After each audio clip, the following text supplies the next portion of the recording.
सिंधी बोली सुणी सिंध खे, सिंधी बोली सुणी सिंध खे, सिंध वासिन खे मुझो सलाम आहे।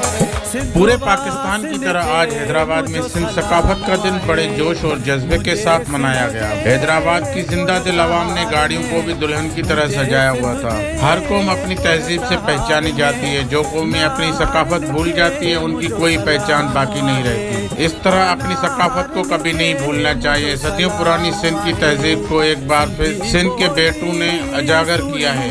इस तरह आज सिंध क्या पूरी दुनिया में जहाँ भी सिंधी है वो अपनी सकाफत नहीं भूलते, उसको बड़े जोश और जज्बे के साथ मनाते हैं। ऐसा लगता है जैसे ईद का दिन हो। हर गली कोचे में सिंध के नारे और सिंधी गीत सुनाई देते हैं। ये सब देख के दिल बड़ा खुश होता है। कैमरामैन अमजद के साथ मीर नसीर सोलंकी, 11 न्यूज़, हैदराबाद।